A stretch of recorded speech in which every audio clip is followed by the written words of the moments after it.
Hello, అందరికీ వందనాలు. ఈరోజు మన తెలుగు కథ దొంగ గుర్రం.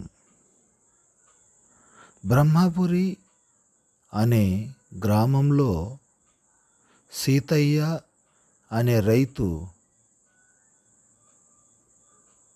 ఉండేవాడు. అతని వద్ద ఒక గుర్రం ఉండేది. దానిని సీతయ్య మంచిగా చూసుకునేవాడు. మంచి ఆహారం పెట్టేవాడు. దానితో పొలం పనులు చేయించేవాడు. దానికి ఆ పనులు చేయడం నచ్చలేదు. మా పూర్వీకులు రాజుల సంరక్షణలో ఉండేవారు. ఎన్నో యుద్ధాలలో పాల్గొన్నారు. నేను మాత్రం బానిసలాగా బతకాల్సి వస్తోంది.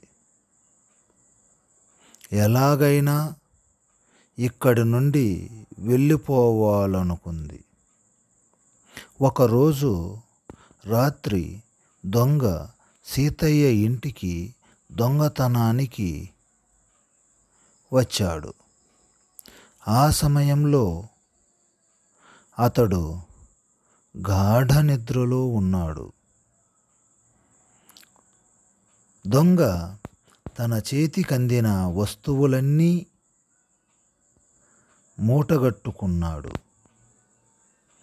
జరుగుతున్నదంతా గుర్రం చూస్తున్నది.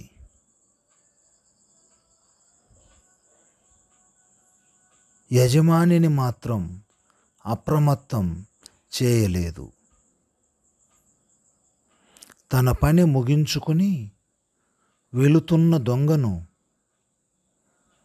అయ్యా, అదే చేత్తో నా కట్లు విప్పండి, నేను నీతో వస్తాను అని బతిమలాడింది.